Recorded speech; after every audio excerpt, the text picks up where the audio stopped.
Hi, my name's Felicity Brooke. I'm the ranger in charge of Mount Buffalo, and behind me is the gorgeous Lake Katani. Now, Felicity, you were saying to me earlier that rangering is, in fact, the most sexy profession. Is that true? Yeah, not when it comes to me, Richard, but apparently one of my colleagues many years ago at a Rangers Association meeting I was at pulled out the latest edition of Cosmo, and apparently it was voted across probably, no doubt, a wide spectrum globally that rangering, at least for men, was a very sexy profession. So I keep telling all my rangers that if they ever complain. What got you into rangering? I'll try and make it a really short story, and it sort of is. I was lucky enough to have parents that took me out camping. I was lucky enough to spend a lot of time out riding my horse and sitting on the Goulburn River on my own and observing nature. I was unfortunately a very poor student, and when I was about in year 9, a fantastic geography teacher came along called Margaret Henderson, and she happened to teach the new way of geography, which was physical processes. And all of a sudden, I had all the pictures in my head from being out in the environment, and she gave me the words, and I went from being a very average student to a not-so-average student. So with her encouragement, she'd also worked for the Old National Park Service. She had some contacts there, and I got work experience placement in the Listerfield Lake Park. I managed to talk myself and a girlfriend into getting a placement there. I talked to a ranger there who said, he was a bit grumpy, and he said, I've never had girls work for me before. And I don't know to this day I can't remember what I said, but he took both myself and my girlfriend on.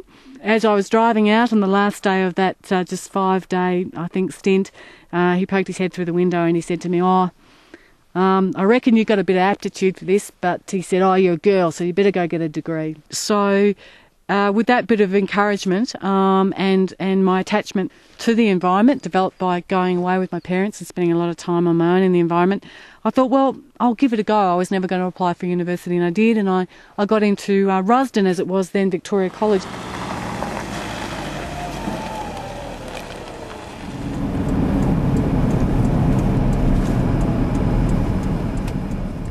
Okie dokie. Right here, Richard, we have the Gorge Heritage Precinct. It's linked into the chalet, and we call it a heritage precinct because this is obviously the chalet being a 100-year-old building. And just to our right here, we have a little walking track that goes down to the actual waterfall over Crystal Brook, where we've got a series of plaques that talks about an Alpine guide who lived here on her own for many years around the turn of the last century, called Guide Alice. Alice Manfield was her name, but she became known as Guide Alice because she guided many of the notable Victorian identities like the Symes and Monash and all those sorts of people around the mountain. So this is really the area where we interpret Mount Buffalo's history to people. What is it that makes this part so distinct?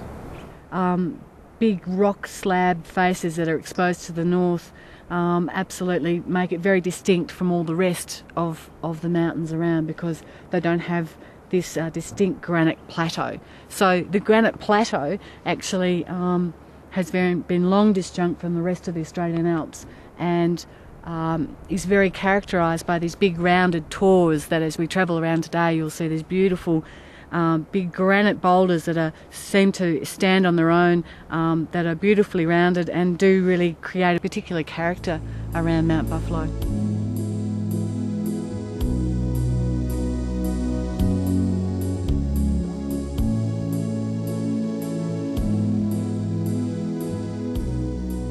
Is it getting tougher, do you think, for parks and being a ranger? Yeah, I've been doing this for 20 years next year, and it's always been tough from the point of view of the expectations you put on yourself. If you come into this job as a vocation, then you want to do the best, and you want to do the best for the environment that you're attempting to manage and protect, and you want to do the best for your community of interest that might be your campers or just your local community. So, and of course the public's expectations get higher and higher about the sort of service you're going to deliver, about the sort of science you're using. We deal with an ever-increasing expectation and often very static budgets. So things are always getting tougher, and we've always got to get better. there must be constantly issues which are sort of hot potatoes. And I mean, we've got things like currently like the high country cattlemen wanting to keep their cattle going into the higher areas. How does Parks deal with those sorts of issues, and especially when they're very emotional issues attached to traditional images of the man from Snowy River and that sort of thing? We deal with them as sensitively as possible. We understand that, like ourselves, many people have a heartfelt attachment to the high country. Parks Victoria are the implementers of government policy, and for many years, up to very recently, those high country runs were managed under licences. It was not a free-for-all. I think the government, as we now know with the decision, have accepted the very significant impact that those cattle had, particularly to those key areas that we call alpine bogs, which are the powerhouses of production of Victoria's water, and they produce an enormous amount of water that slowly releases over the summer months into the lower catchments, obviously supplying other users with water. The Bogong High Plains actually has the oldest continuously monitored vegetation areas known on the Australian mainland.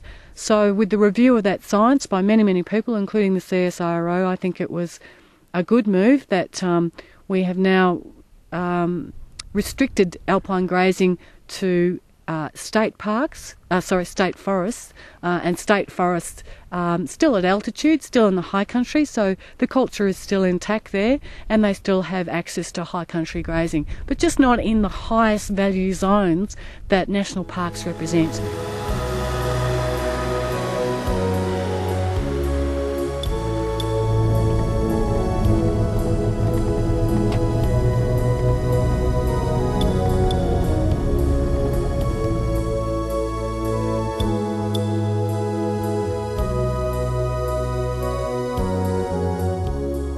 Felicity, you've brought me to the top, to the horn, the highest part of Mount Buffalo. I have. And I can't see a thing. No, that often happens in the mountains. Have you noticed that, Richard?